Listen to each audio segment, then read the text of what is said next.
I was standing in the frozen food aisle at Costco when my marriage exploded. My phone buzzed with a text from an unknown number. The message was simple. Thought you should know. Below it was a screenshot of a hotel reservation confirmation. The name on the booking made my stomach drop. Jessica Brennan. My wife. The reservation was for tonight, a Friday, at the Riverside Inn downtown. But what made my hands start shaking wasn't just the hotel booking. It was the room type. King Suite with champagne package. Jessica had told me she was going to her book club tonight. I stood there, frozen burrito in hand, as shoppers pushed their carts past me. We'd been married for 11 years. We had 2 kids, Emma, 9, and Tyler, 6. Jessica was a marketing director at a pharmaceutical company. I was a civil engineer. We had a 4-bedroom house in the suburbs, 2 cars, a golden retriever named Biscuit. We were living the American dream. Or so I thought. My first instinct was to call her. Demand an explanation. But something stopped me. Maybe it was the clinical way the screenshot had been sent. No explanation, no context, just cold, hard evidence. Whoever sent this wanted me to know, but they'd left the rest up to me to discover. I abandoned my cart and walked out to my car. Sitting in the driver's seat, I stared at the screenshot again. The reservation was under her name, but it was for 2 guests. I zoomed in on every detail. Check-in time, 6 p.m., tonight. It was 4:30 now. My mind raced through the possibilities. Maybe it was a work thing? No, you don't book a champagne package for a work meeting. Maybe she was surprising me. That made even less sense. Maybe the screenshot was fake? I called the Riverside Inn. Hi, I need to confirm a reservation for tonight under the name Jessica Brennan, I said, trying to keep my voice steady. The clerk typed for a moment. Yes, sir. King Suite, checking in at 6. Is there anything you'd like to add to the reservation? I hung up without responding. It was real. I sat in that parking lot for 20 minutes, my mind spinning. Part of me wanted to drive straight to that hotel and catch her in the act. But another part, the engineer part that had learned to measure twice and cut once, told me to slow down, to think, to gather information. I drove home. The kids wouldn't be back until 6. They were at Jessica's mother's house for the afternoon, which now seemed awfully convenient. Jessica had left for errands around 3, saying she'd grab dinner with her book club friends and be home by 10. Our house felt different as I walked through it. Every family photo on the wall, every piece of furniture we'd picked out together, every kid's drawing stuck to the refrigerator. It all looked like set dressing now. Props in a play I hadn't realized I was performing in. I went to our bedroom and opened Jessica's nightstand drawer. I wasn't sure what I was looking for, but I felt compelled to search. Beneath her reading glasses and lip balm, I found a small notebook. My hands trembled as I opened it. It wasn't a diary exactly, more like a planner. But as I flipped through the pages, I saw dates and times with single initials. D, 7 p.m. Hampton from 3 weeks ago. D, lunch, usual spot, from last month. D, overnight, Riverside, for today. D, I sat on the edge of our bed, the bed where we'd conceived both our children, where we'd spent countless Sunday mornings reading the paper, where she'd held me when my father died 2 years ago, and felt something inside me crack. How long had this been going on? I flipped back through the notebook. The entries with D went back 6 months. 6 months of lies. 6 months of book clubs and work dinners and girls' nights. My phone buzzed again. Another text from the same unknown number. Room 412. He gets there first, usually around 5:30. He. So the sender knew who D was, and they were giving me real-time intelligence. I looked at my watch. 5:15 p.m. I could be at the Riverside Inn in 20 minutes. I could walk into room 412 and confront them both. Catch them red-handed, get the answers I needed. But then what? Make a scene? Get arrested for causing a disturbance? Give Jessica ammunition to paint me as the unstable one? No, I needed to be smarter than that. I grabbed my laptop and created a new email account. Then I did something I never thought I'd do. I installed tracking software on Jessica's phone using our shared family plan. It took me 15 minutes to figure out, but soon I had access to her location, messages, and call logs. The location data confirmed what I already knew. She was at the Riverside Inn. Had been there since 5:47 p.m. I opened her text messages. Most were mundane: grocery lists, kid schedules, work stuff. But there was one thread she'd apparently deleted from her main screen. I could still see it in the backup data. Messages to a contact saved as Diane W. Except the messages clearly weren't to anyone named Diane. Can't wait to see you tonight, from this morning. Told him book club. We're good until 10, from this afternoon. Room 412. I'm wearing that thing you like, from an hour ago. The responses were equally damning. Counting the minutes. You're incredible. Leave him. Be with me. I scrolled back through weeks of messages. They were careful, never using names, but the intimacy was undeniable. Inside jokes, plans, promises, and photographs. Nothing explicit, thankfully for my sanity, but suggestive enough. Jessica in lingerie I'd never seen. Jessica in poses meant for someone else's eyes. My wife of 11 years. The mother of my children. A stranger. I heard the garage door open. The garage door groaned shut. I heard her heels on the concrete, then the mudroom door opening. Every footstep was a countdown. I closed the phone backup interface and slipped my laptop under the couch cushion. The notebook went back in her nightstand, exactly where I'd found it. Spine aligned with the drawer's edge, pen placement memorized. 6 months of affair management, and she'd developed systems. Careful systems. So had I. Hey, Jessica's voice carried that bright, false energy she used when lying. I'd heard it 100 times and never recognized it. Sorry I'm late. Traffic was insane coming back from book club. I stayed on the couch. Didn't get up to greet her like I normally would. She appeared in the living room doorway, still in her work clothes, the navy dress she'd worn this morning. Except now her lipstick was fresh, reapplied. Her hair had that carefully tousled look that took effort to achieve. You okay? She asked. Fine. How was book club? The lie came without hesitation.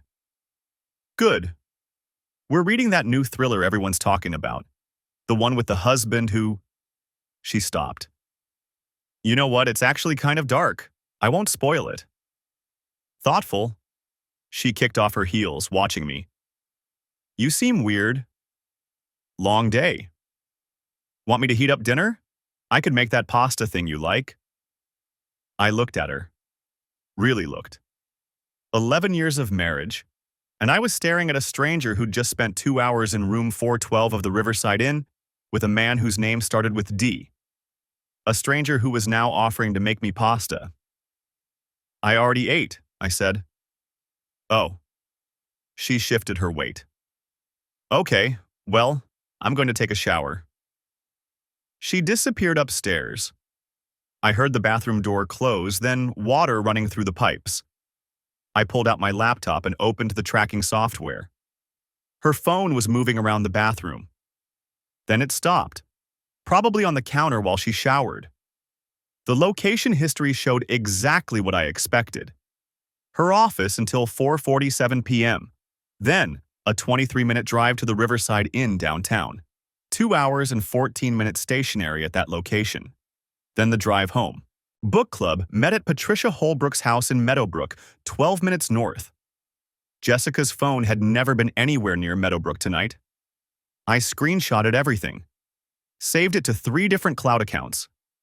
The shower shut off. I had maybe 10 minutes before she came back down. My phone buzzed. The unknown number. Did you track her? I stared at the message, then typed, "Who is this?" 3 dots appeared, disappeared, appeared again. Someone who knows what it's like. What's like? Being lied to by people you trust. I waited, but nothing else came. I typed, "Who is D?" The response was immediate. "You'll find out tomorrow. Check her calendar. Saturday lunch." I pulled up the backup of Jessica's phone, opened her calendar app. Tomorrow, Saturday, 12:30 p.m. Lunch, D, Riverside Grill. Not even hiding it anymore. Just using an initial like that provided plausible deniability. "Why are you helping me?" I typed. "Because nobody helped me." The bathroom door opened upstairs. I deleted the message thread and pocketed my phone. Jessica came down in yoga pants and one of my old college shirts, her hair wet and smelling like her coconut shampoo. She'd washed away room 412, washed away D's cologne, his touch, whatever they'd done in that champagne suite. She curled up on the opposite end of the couch. "Want to watch something?" "Sure." She scrolled through Netflix while I sat there, my phone heavy in my pocket with evidence of 6 months of betrayal. The tracking software was running in the background, logging every movement. The backup was complete. Every text, every photo, every deleted message recovered and saved. She picked some cooking competition show. We'd watched 1,000 hours of television on this couch. I'd thought we were building a life.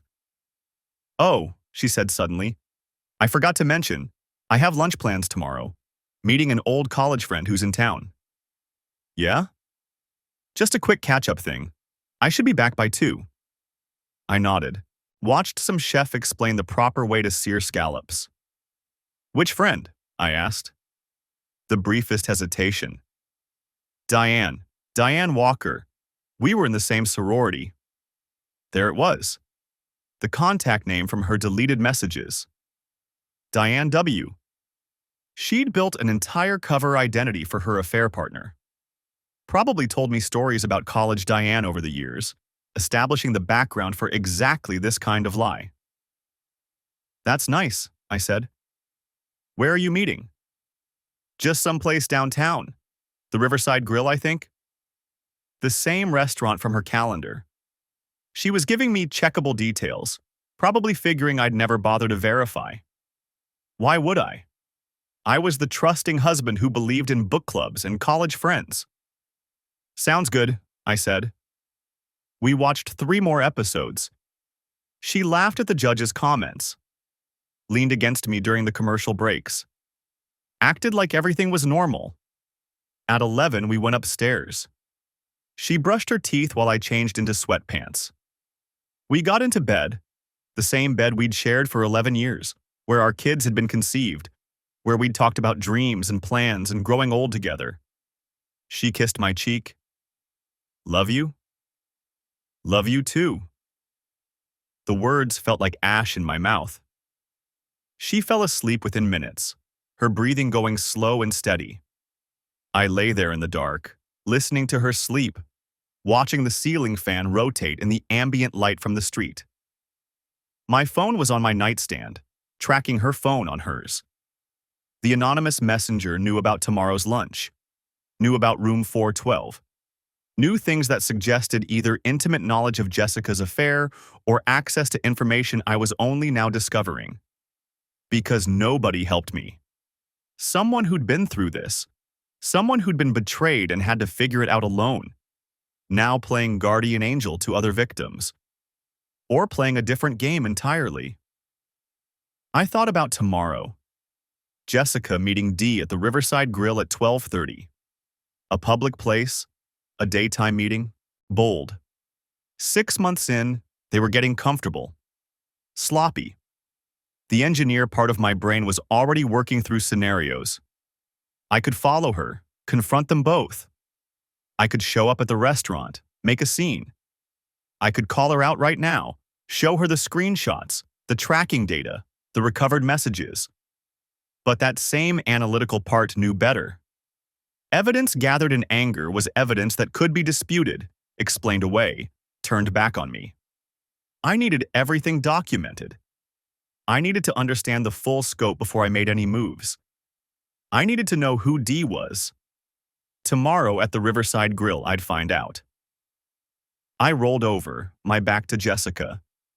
She shifted in her sleep, her hand reaching out to touch my shoulder in an unconscious gesture of intimacy. A habit from 11 years of sharing this bed. I didn't move away, didn't acknowledge the touch. Just lay there, planning, while my wife slept peacefully beside me, dreaming whatever dreams cheaters dream when they think they're getting away with it. The tracking software pinged softly, a notification I'd set up to alert me if her phone moved during the night. But it was just her shifting positions, the phone moving on her nightstand. I turned off the alert. Tomorrow would require focus. Tomorrow, I'd see Dee's face. Tomorrow, the anonymous messenger had promised, I'd understand. I closed my eyes but didn't sleep. Just counted the hours until 12:30 p.m., when my wife would meet her lover for lunch, and I'd be there to finally put a name and face to the man who'd been sleeping with her for 6 months. The ceiling fan kept rotating. Jessica kept breathing. And I kept planning. The alarm went off at 6. I'd been awake for hours. Jessica stirred beside me, reaching over to silence her phone. "Morning," she mumbled, stretching.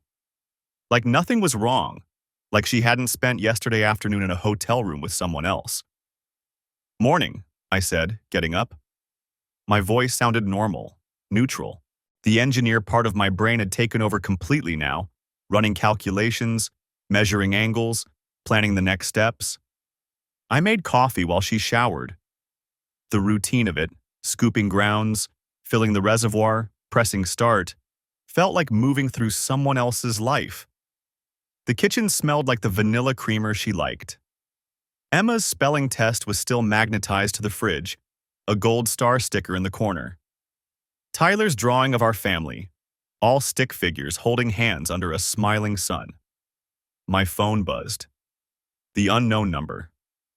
12:30 still on. Riverside Grill. She'll be wearing the blue dress. The one from Nordstrom. I knew the dress. I'd been with her when she bought it 3 months ago. She'd modeled it in the dressing room, asking if it made her look professional enough for client meetings. I'd said yes, it was perfect. Everything had been a prop. Every moment, staged. "Who are you?" I typed back. The response came immediately. "Someone who knows what you're going through. Trust me, you'll want to see this for yourself." "Why are you doing this?" 3 dots appeared, then disappeared. Then, because watching them pretend is worse than knowing. You deserve to know everything.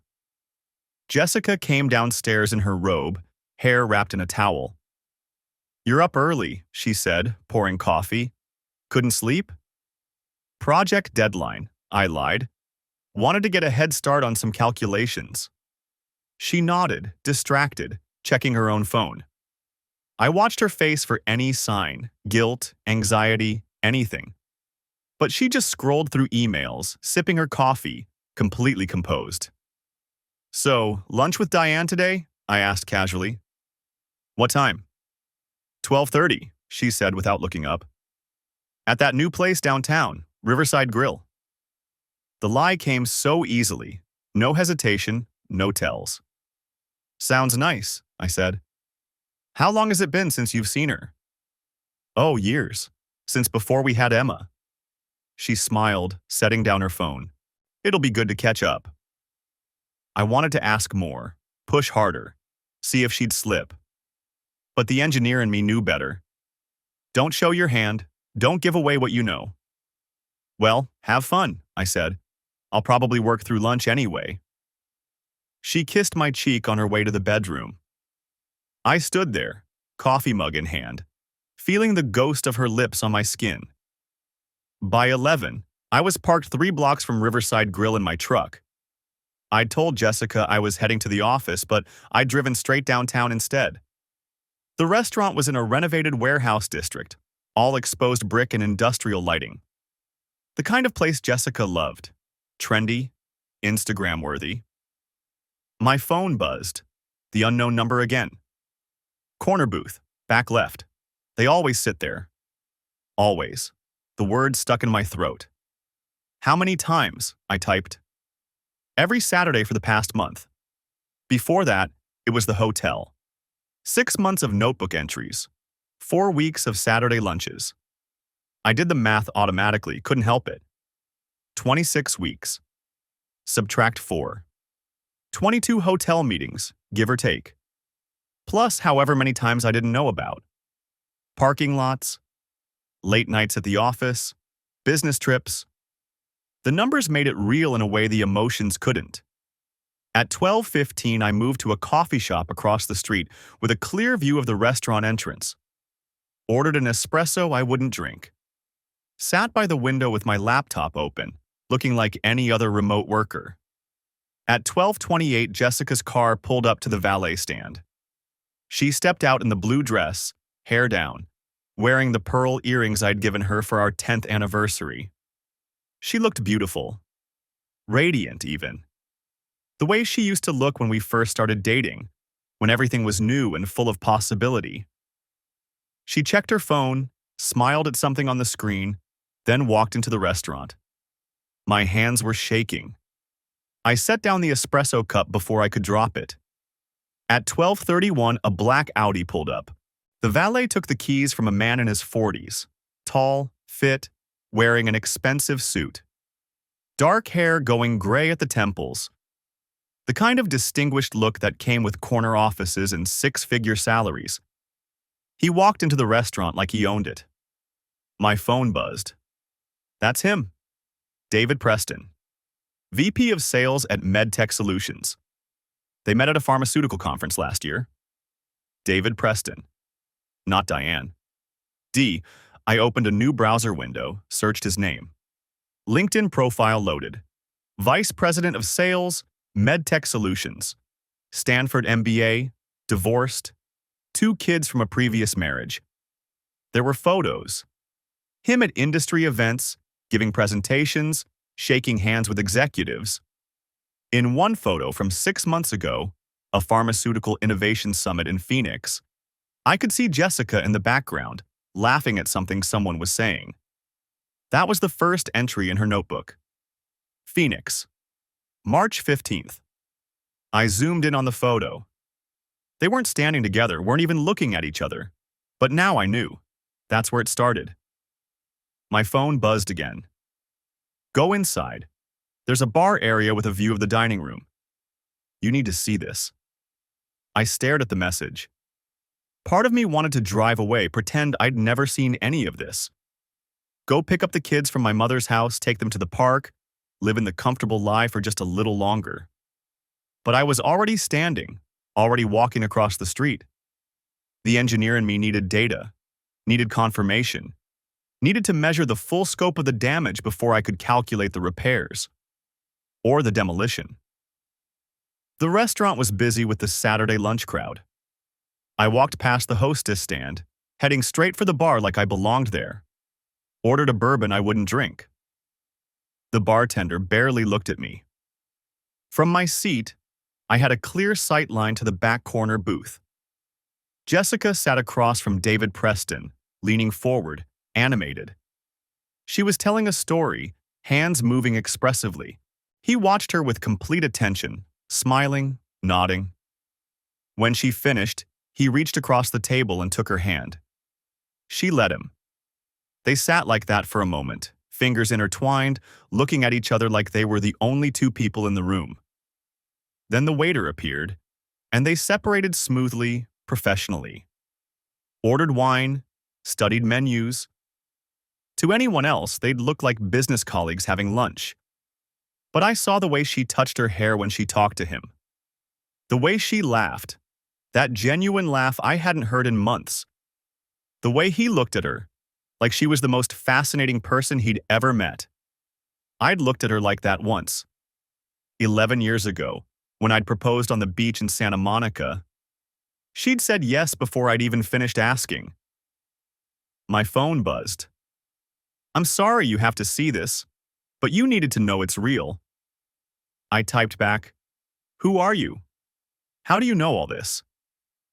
The three dots appeared, stayed for a long time. Then, his ex-wife. He did the same thing to me, told me he was working late, traveling for business. I found out at our daughter's birthday party when someone mentioned seeing him at a restaurant with a woman who wasn't me. By then, it had been going on for a year. "I'm sorry," I typed. "Don't be sorry. Be smart. Document everything. Get a lawyer. Protect yourself and your kids." I didn't, and it cost me everything. I watched Jessica and David share an appetizer, their heads close together, talking quietly. She fed him something from her plate. He caught her wrist gently, kissed her palm. The bourbon sat untouched in front of me, ice melting. "How did you find me?" I asked. "I've been tracking his patterns. When I saw the hotel reservation under her name, I looked her up. Found your family photos on social media. Your kids are beautiful. They deserve better than this." "So do yours," I typed back. "Mine are grown now. Therapy helped. Mostly. But I wouldn't wish this on anyone. That's why I'm telling you. Don't wait like I did. Don't give them time to hide assets or build a narrative. Strike first." I looked at Jessica again. She was glowing, happy, more alive than I'd seen her in years. Just not with me. "Thank you," I sent. "Document everything. I'll send you what I have on him too. Financial records, travel receipts. It might help." The phone went quiet. I stood up, left cash on the bar, and walked out before they could see me. The frozen burrito sat in my passenger seat, thawed and probably inedible by now. I'd been parked outside the Riverside Grill for 40 minutes after watching them through the window. Jessica's hand covering David's across the white tablecloth, her laugh that I recognized from our first date 12 years ago, the one she hadn't used with me in at least 3. My phone buzzed. "Don't go in there. I know you want to. Don't give them the satisfaction." The ex-wife again. She'd been right about everything so far. "What did you do?" I typed back. 3 dots appeared, disappeared, appeared again. "I confronted them at his company Christmas party. Made a scene, cried, screamed, threw wine. You know what happened?" I looked crazy. He looked like the victim of an unhinged wife. She looked like his savior.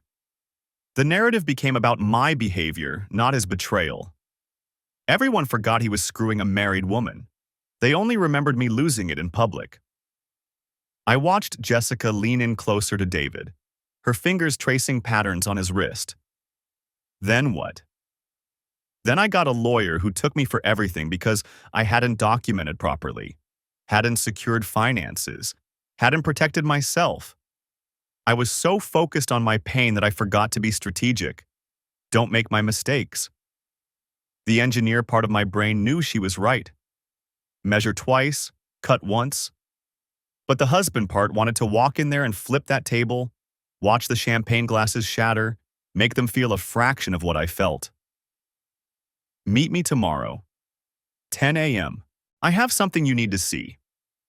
She sent an address, a Starbucks on the north side of town, nowhere near Jessica's usual routes. "Why are you helping me?" The response came immediately. Because nobody helped me. And because watching David Preston lose makes up for some of what he took.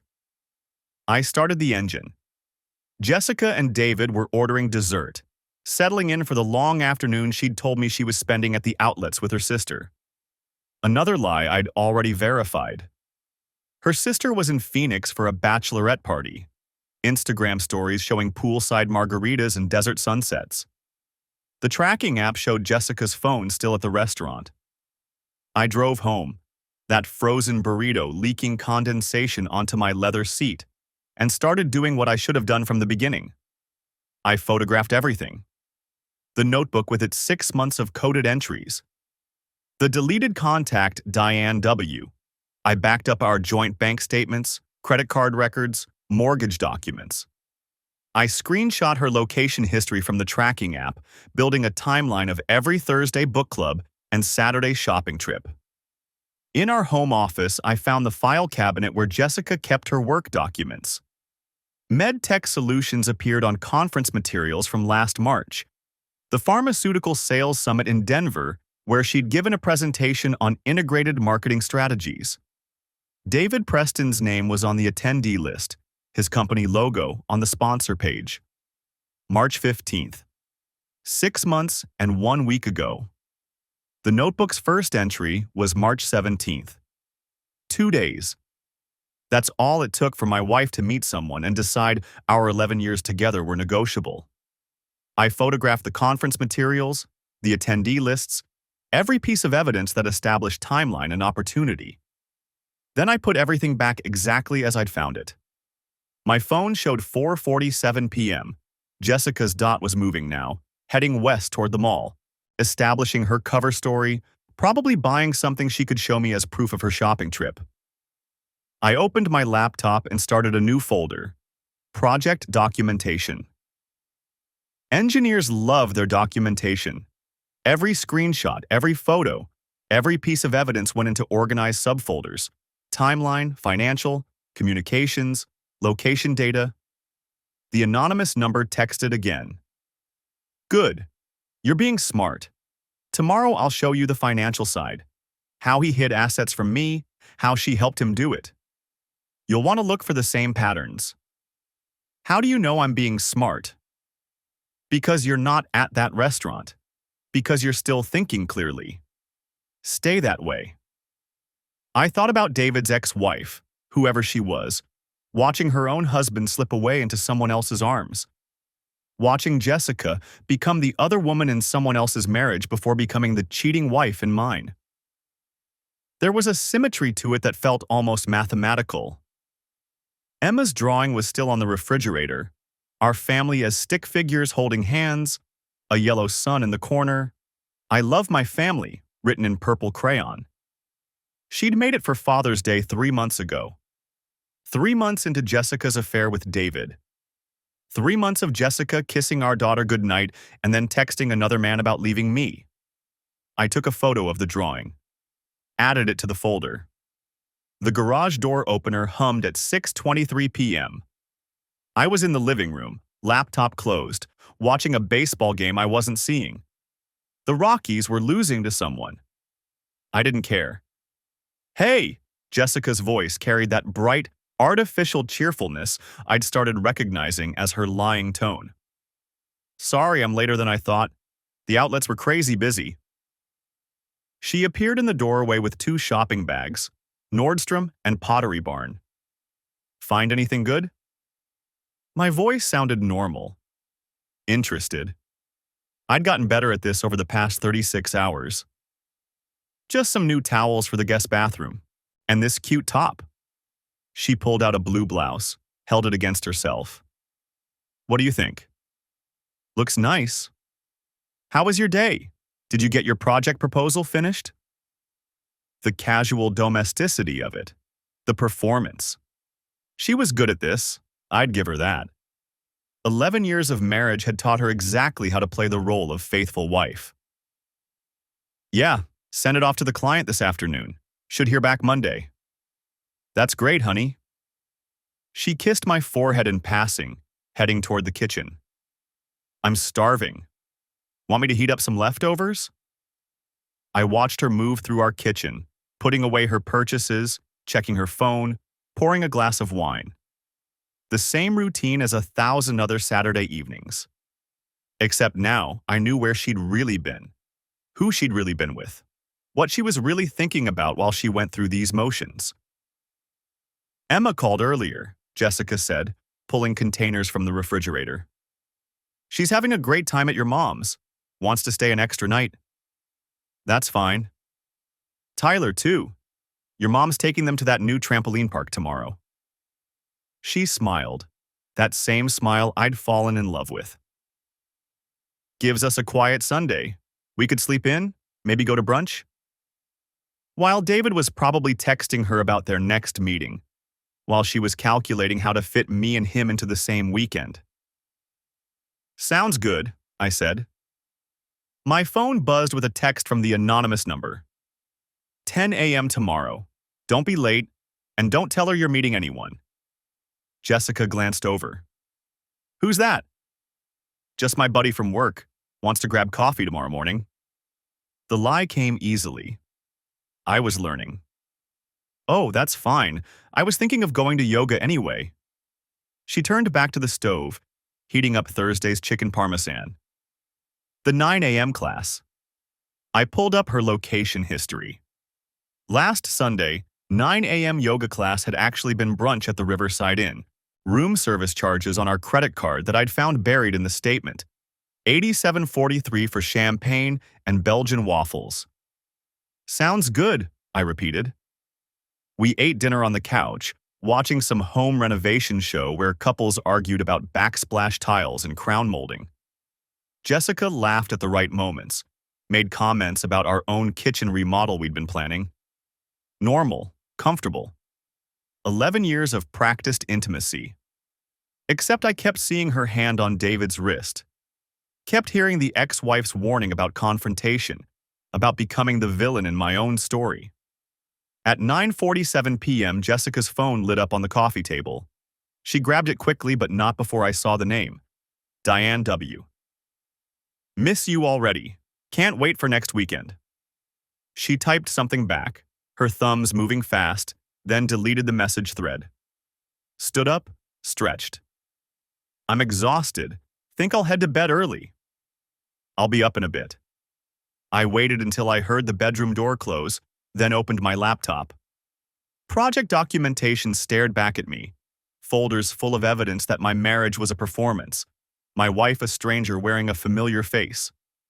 10 more hours until I met David's ex-wife. 10 more hours of pretending everything was fine. I could do that. Engineers are patient.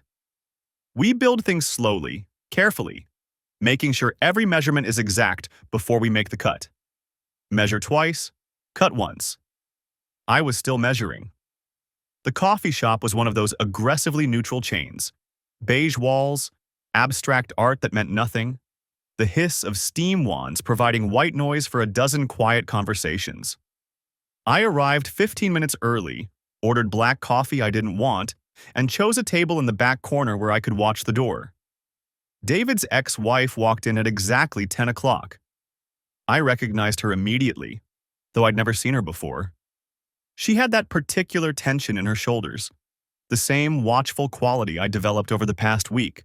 She scanned the room methodically, spotted me, and walked over without hesitation. Michael, she said, extending her hand. I'm Rachel. Her grip was firm, businesslike. She looked to be in her early 40s, blonde hair pulled back in a ponytail, minimal makeup. Wedding ring conspicuously absent. Thanks for meeting me, I said. She sat down, placing her purse carefully beside her chair. No coffee, no pretense of casual conversation. I debated whether to contact you at all. But I know what he's doing to your family, and I couldn't just watch it happen again. Again? Jessica isn't his first affair during a marriage. She's just the first one I have proof of after our divorce. Rachel pulled a tablet from her purse, woke it up. David has a pattern. He targets women at industry conferences, pharmaceutical, medical device, biotech, professional women with something to lose. He's careful, methodical, uses burner phones, cash for hotels when possible, keeps everything compartmentalized. The engineer part of my brain cataloged this information, filing it alongside everything else I'd gathered.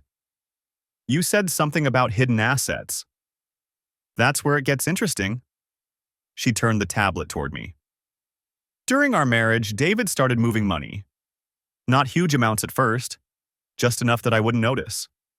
500 here, 1,000 there. He opened accounts I didn't know about, used his work travel to set up safe deposit boxes in other cities. The screen showed a spreadsheet, meticulously detailed. Dates, amounts, locations.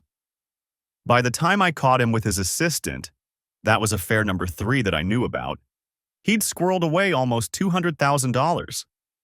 Money that should have been marital assets. Money that should have been split in the divorce. I felt something cold settle in my stomach. You're saying he hid money before you even filed? He was planning his exit strategy while still sleeping in our bed.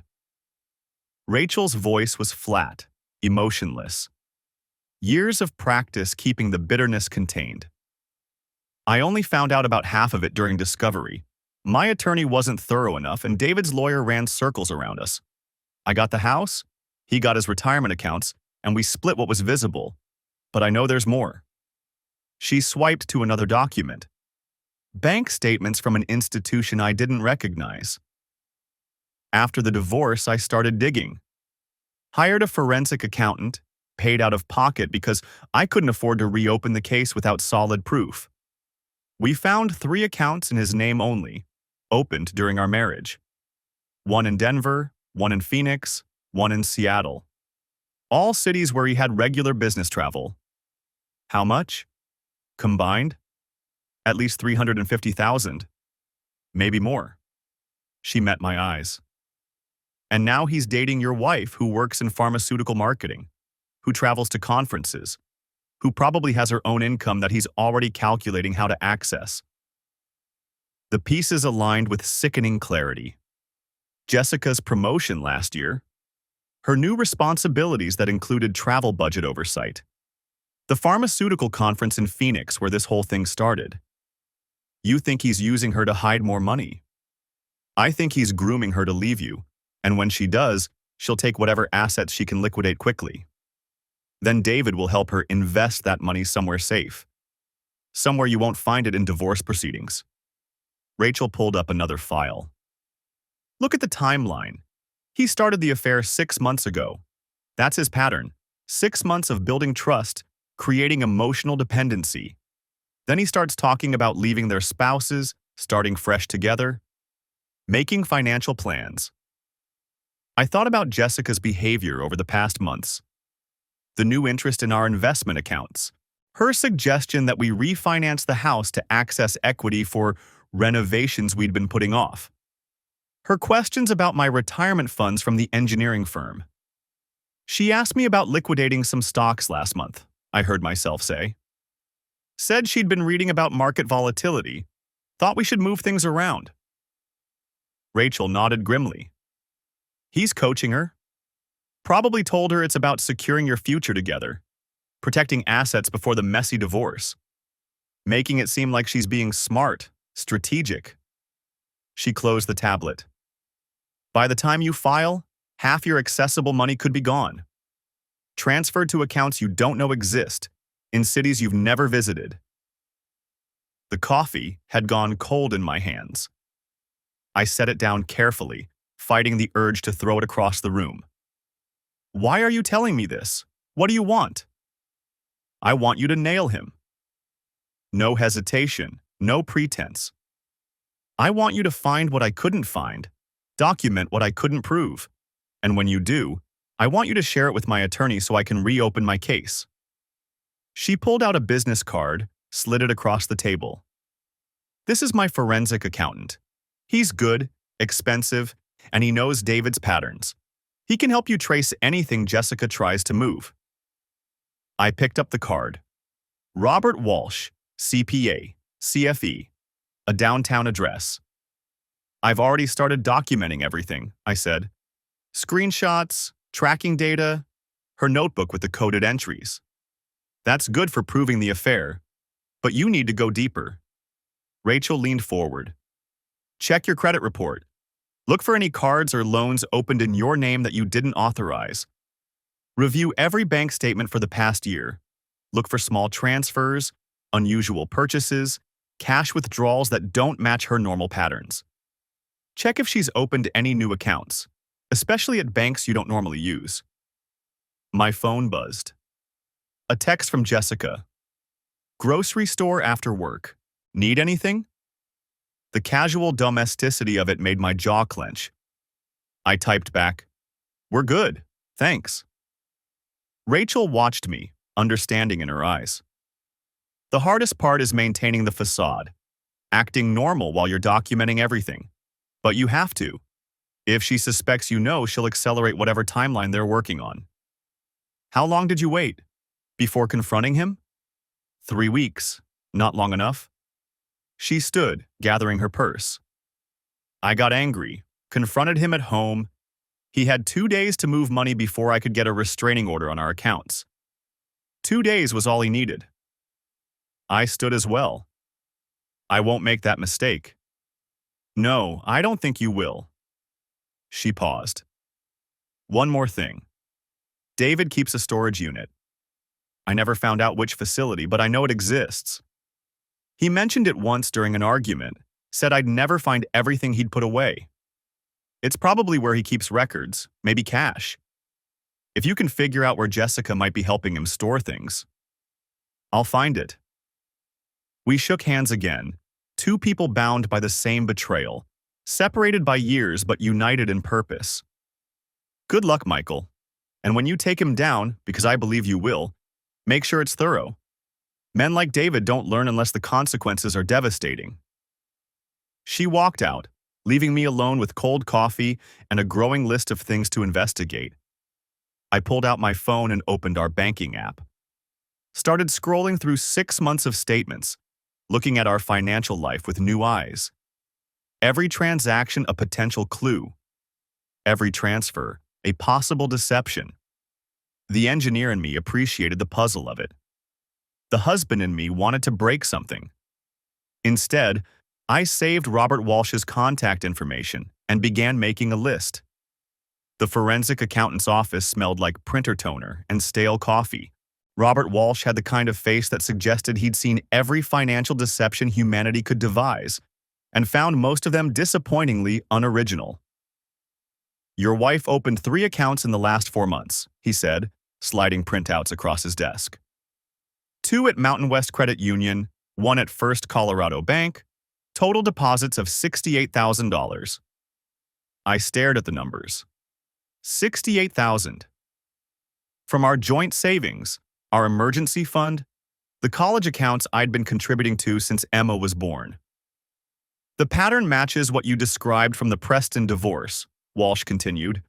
Small transfers, under $10,000 each to avoid reporting requirements. She's been systematic about it. Systematic. The word felt like a knife between my ribs. Jessica had always been organized. Color-coded calendars, spreadsheets for grocery budgets, labeled bins in the garage. I'd loved that about her. Now that same precision had been weaponized against our marriage. There's more. Walsh tapped another document. She took out a personal loan last month. $35,000 using her salary as collateral. The money went into one of the hidden accounts. A loan? My voice sounded distant, like it belonged to someone else. For what? That's the interesting part. According to the loan application, it was for home renovations. But I've checked your property records. No permits filed, no contractor payments, nothing. I thought about our house. The kitchen Jessica had mentioned wanting to remodel. The bathroom tile she'd been browsing on Pinterest. All props in a story she was telling the bank while the real money flowed somewhere else. Can we freeze the accounts? Walsh shook his head. They're in her name only, legally separate property. But this documentation will be crucial in the divorce proceedings. Colorado is an equitable distribution state. The judge will consider this dissipation of marital assets. Dissipation, another clinical word for betrayal. What about Preston's assets? Anything new there? Still working on it. But I found something that might interest you. Walsh pulled up a document on his computer screen. Preston owns a storage unit at Secure Space on Highway 36. Rented it 2 years ago, right around the time his divorce was filed. Pays cash every month. Rachel's words echoed in my memory. I know he has a storage unit somewhere. I just never found it. What's in it? Can't tell you that without access, but the timing is suggestive. And there's this.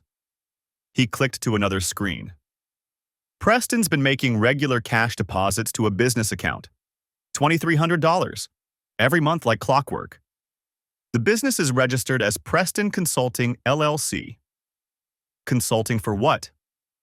According to the state filing, sales optimization strategies. But there's no website, no business address beyond a P.O. box, no clients that I can trace. It's a shell. I sat back in the chair, processing. Jessica was hiding money. Preston had a mysterious storage unit and a fake business. The pieces were there, but the full picture remained frustratingly incomplete. How much time do I have? I asked. Before she realizes I know? Walsh studied me over his reading glasses. Hard to say, but if Preston is coaching her like he did with the others, there's probably a timeline.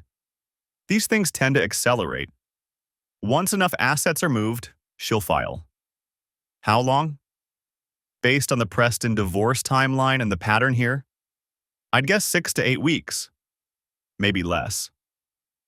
6 weeks. Emma's soccer season would be starting. Tyler had a field trip to the aquarium. Jessica and I had tickets to see Hamilton in Denver, a birthday present she'd given me back when we still pretended to be happy. What do you recommend? Keep documenting.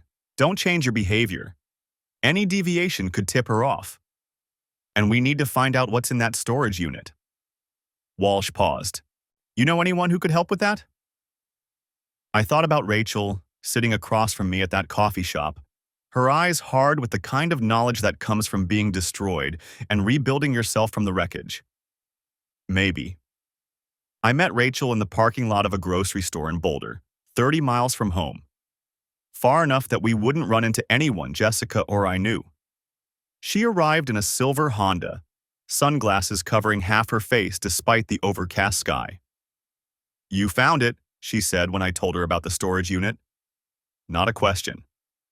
Secure space on Highway 36, Unit 247. He pays cash. Something flickered across her face. Satisfaction mixed with old anger. I spent months looking for that. Hired 2 different investigators. He was careful. My guy found it through the business account. Preston Consulting, LLC. Clever, she laughed, but there was no humor in it. He probably has documents there. Maybe cash.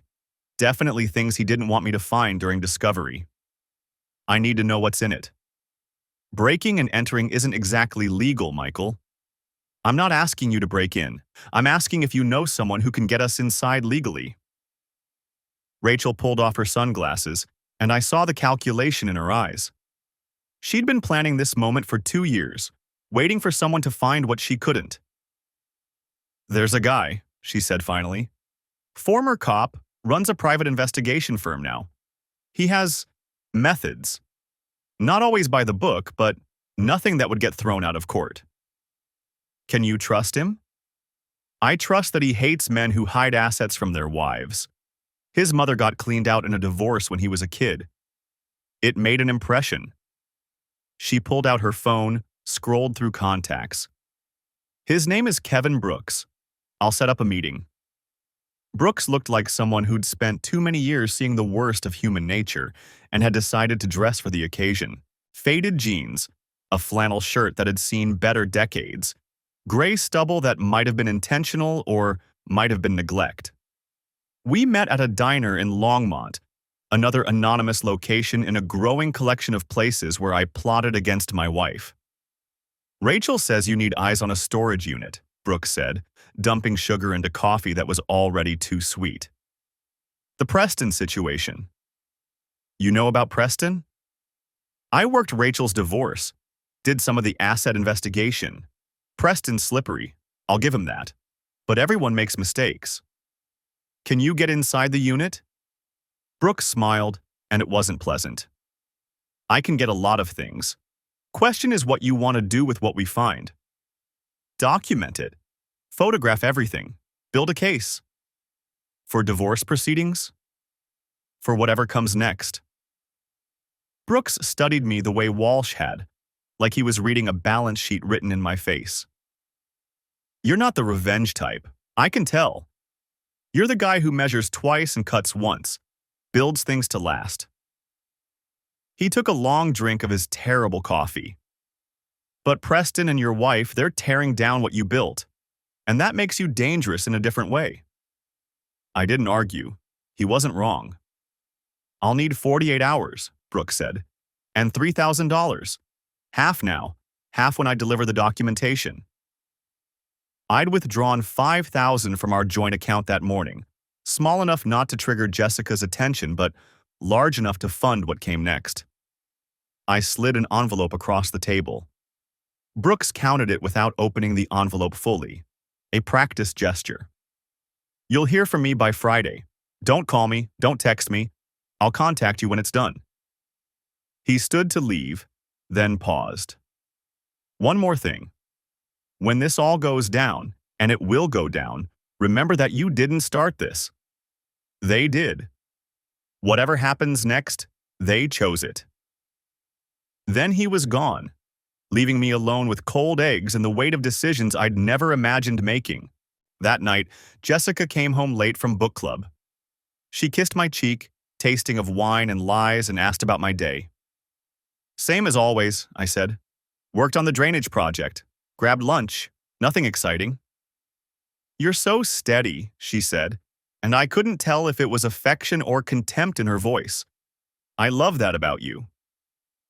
I watched her walk upstairs, probably to text Preston about how oblivious I remained, how easy this was. 6 weeks, Walsh had said. Maybe less. I pulled out my phone and checked the tracking app. Jessica's location showed our house, but the history revealed the truth. She'd been at the Riverside Grill for 2 hours before coming home. My phone buzzed. Unknown number. Unit accessed. Documentation in progress. You'll want to see this. KBI. I deleted the message and went upstairs, where my wife was already asleep, dreaming whatever dreams cheaters dream when they think they've won. Brooks called on Thursday morning while I was at a job site reviewing foundation specs. His voice was flat, professional, but I could hear something underneath. The tone of a man who'd seen exactly what he expected to find and taken no pleasure in being right. We need to meet. Now. 40 minutes later, I was sitting in his truck in a Home Depot parking lot while he handed me a tablet loaded with photographs. The storage unit was a catalog of deception. File boxes labeled by year, going back 3 years before Preston's divorce. Bank statements from accounts in 4 different states. Cash. Stacks of hundreds in vacuum-sealed bags, at least $50,000 visible in the photos. And documents, prenuptial agreements from Preston's marriage to Rachel, property records, and an accordion folder labeled JB Exit Strategy. My hands shook as I opened that folder's photos. It was all there. Printouts of our bank accounts with highlighted sections showing money Jessica had already moved. A timeline in Preston's handwriting. March, establish accounts. April, June, transfer assets. July, increase loan limits. August, file. August was 3 weeks away. Draft divorce papers with Jessica's name already filled in, citing irreconcilable differences. A property assessment of our house with calculations showing her projected equity share. And a letter, typed and unsigned, that started, "By the time you read this, I'll be gone." It was addressed to me. I read it twice, then a third time, each word a small detonation.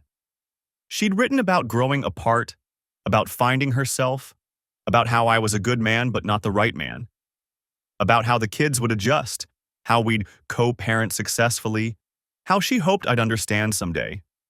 Standard divorce letter platitudes, the kind you could find templates for online. Except at the bottom, in handwriting I recognized from 11 years of birthday cards and grocery lists, she'd added, "I'm sorry it has to be this way, but I deserve to be happy. J." Brooks let me sit with it for a long moment before speaking.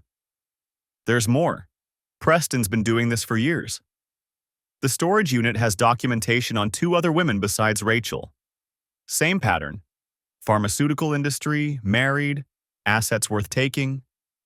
He gets them to liquidate what they can, helps them hide it, then moves on once the divorce is final and he's gotten his cut.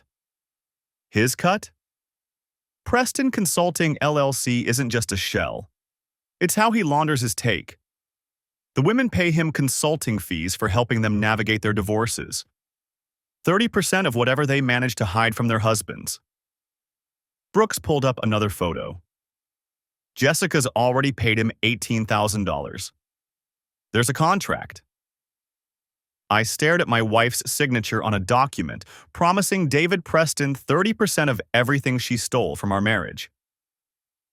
What happens now? My voice sounded hollow. That's up to you.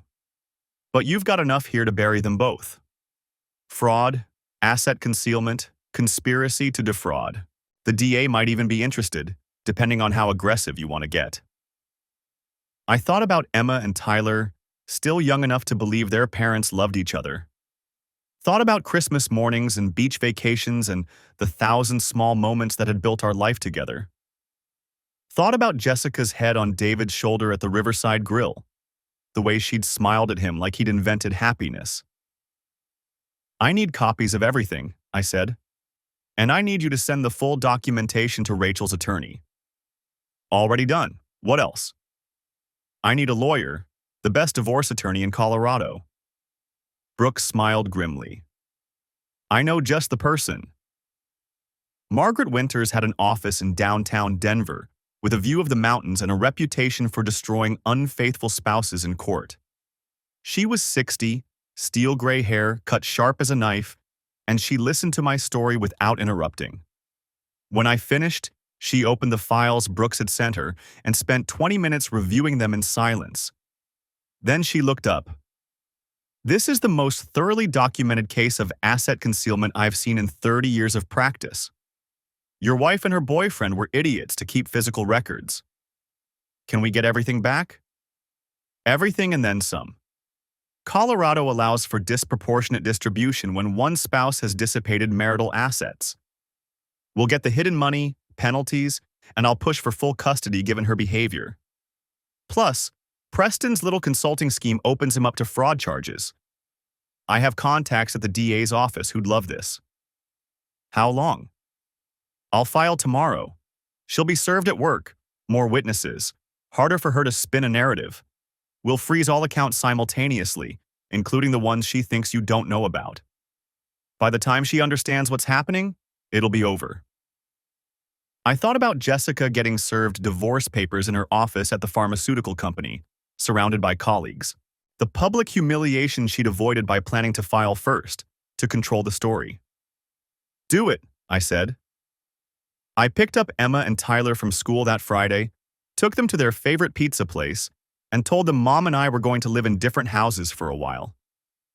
Emma cried. Tyler asked if it was his fault.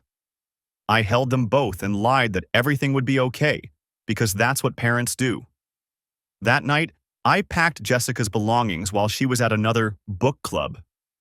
Every piece of clothing, every shoe, every toiletry item went into boxes I stacked in the garage. I changed the locks, forwarded the documentation to her parents with a brief note. Ask your daughter about David Preston. When Jessica's car pulled into the driveway at 9:30, the locks didn't work. She called my phone. Michael, the garage won't open. Did something break? Check your email, I said, and hung up. I watched from the window as she sat in her car, phone glowing in the darkness. Watched her face change as she read the divorce filing, the asset freeze, the evidence Brooks had compiled. Watched her call Preston, then call again when he didn't answer. She got out of the car and pounded on the front door. Michael, open this door. We need to talk about this. I didn't answer, just stood there listening to her yell, then cry, then threaten, then plead. The same progression I'd gone through alone in that Costco parking lot when this started. Eventually, she left. The tracking app showed her driving to the Riverside Inn, probably to Preston's room. But he wasn't there. Brooks had tipped off Preston's employer about the fraud scheme. He was busy being fired and escorted from the building by security. The divorce took 4 months. Margaret Winters was as good as advertised. Jessica tried to claim the hidden accounts were her separate property, that she'd been planning to surprise me with an investment opportunity. The judge reviewed the evidence, the storage unit documentation, Preston's contract, the timeline that proved premeditation, and awarded me 70% of all marital assets, full custody of the kids with Jessica getting supervised visitation, and ordered her to pay my legal fees. Preston lost his job, faced fraud charges that resulted in 18 months in prison, and watched his storage unit empire collapse as 3 other victims came forward with similar stories. Rachel reopened her divorce case and recovered another $130,000 in hidden assets. Jessica moved to Arizona. She sends the kids birthday cards and calls every other Sunday. Emma's in therapy. Tyler still asks when mom's coming home. I tell him the truth. I don't know. I sold the house, too many ghosts, and bought a smaller place closer to my office. The frozen burrito that started this whole thing is probably still in a landfill somewhere, a monument to the moment everything changed. 2 years later, I was at Emma's soccer game when I saw a woman watching from the other side of the field. Rachel. We'd stayed in touch, bonded by shared experience and the strange intimacy of mutual destruction. She walked over during halftime. "How are you?" she asked. "Better. You?" "Same." She watched Emma dribble past a defender, her face serious with concentration. "My daughter just graduated college. Full ride to Stanford. She's studying law." "That's wonderful." She told me last week that watching me survive the divorce taught her to be strong, that seeing me refuse to be a victim showed her what real strength looks like. Rachel smiled, and for the first time since I'd met her, it reached her eyes. I spent years thinking I'd failed her by not keeping the marriage together. Turns out I taught her something better. Emma scored a goal. I cheered, watched her grin and wave at me. "They're resilient," Rachel said. "More than we give them credit for." "Yeah." We stood there in comfortable silence, 2 people who'd survived the same storm and come out different but whole. "I'm seeing someone," Rachel said suddenly. "A teacher. Divorced, 2 kids of his own. He's kind, boring even. It's perfect." "I'm happy for you." "What about you?" I thought about the question, about the dates I'd been on that felt wrong, the women who were nice but not right, the part of me that was still measuring twice before I'd ever consider cutting once again. "Not yet," I said. "But maybe someday." Emma's team won 3-2. Tyler ate too much ice cream at the celebration. I drove them home through the fading light, listening to them argue about which movie to watch, and felt something close to peace. The truth is, betrayal doesn't end when the divorce is final. It lives in the careful way you read people now, the instinct to verify instead of trust, the small voice that whispers warnings when someone gets too close. Jessica didn't just break our marriage, she broke the part of me that believed in permanence. But she didn't break everything. Emma still makes me drawings for the refrigerator. Tyler still thinks I'm the smartest person in the world. I still solve problems, build things, measure carefully before I act. The engineer in me survived, even if the husband didn't. Sometimes I think about that frozen burrito, about standing in Costco holding proof of betrayal and having to choose what came next. I could have confronted her immediately, made a scene, let emotion drive the decisions. Instead, I measured. I documented. I built a case as carefully as I'd build a bridge, and when I finally acted, the foundation was solid. That's the lesson, if there is one. Pain doesn't excuse sloppiness. Betrayal doesn't justify recklessness. The people who hurt you are counting on you to react emotionally, to make mistakes they can exploit.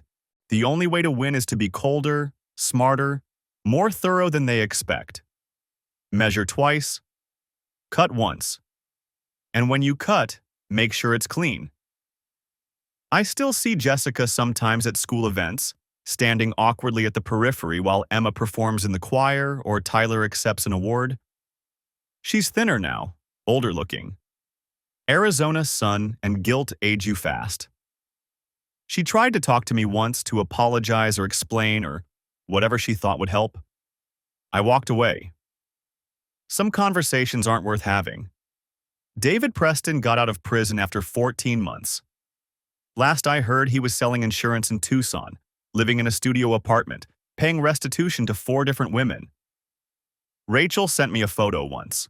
Preston pumping gas, looking tired and small. We didn't celebrate, just acknowledge that some endings are their own justice. The kids ask about dating sometimes.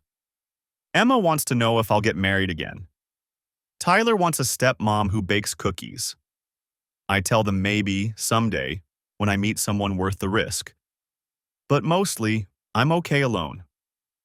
I've learned that happiness doesn't require another person to validate it.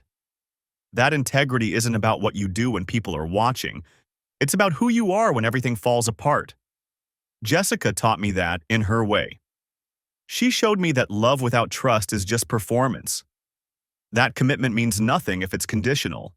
That the person sleeping beside you can be a stranger wearing a familiar face. Painful lessons. Necessary ones. Last week, Emma asked me why I didn't fight to keep Mom. We were driving home from practice, just the two of us, and the question came out of nowhere the way important questions do. Some things can't be fixed, sweetie, I said. When someone breaks trust like that, you can't just glue it back together. But you fix things. That's your job. I fix bridges and roads. People are different. She was quiet for a while, watching the world pass by her window. I'm glad you didn't stay sad, she said finally. Tyler and I were worried you'd be sad forever. I reached over and squeezed her hand. I'm not sad anymore. I'm just different. Different how? Careful, but not broken. She seemed to accept this. Kids are good at accepting things adults struggle with. That night, after both kids were asleep, I sat on the back deck with a beer and looked at the stars. Somewhere out there, Jessica was living whatever life she'd built from the wreckage. Somewhere, Preston was paying for his crimes in installments. Somewhere, Rachel was probably doing the same thing I was, sitting alone, counting the cost, measuring what was lost against what remained. The math doesn't balance. It never does. You can't quantify what betrayal takes from you, can't calculate the exact value of broken promises and shattered faith. But you can survive it. You can measure what's left, build something new from honest materials, and trust that the foundation, however smaller than before, is solid. That frozen burrito changed everything. But it didn't end everything, and maybe that's enough.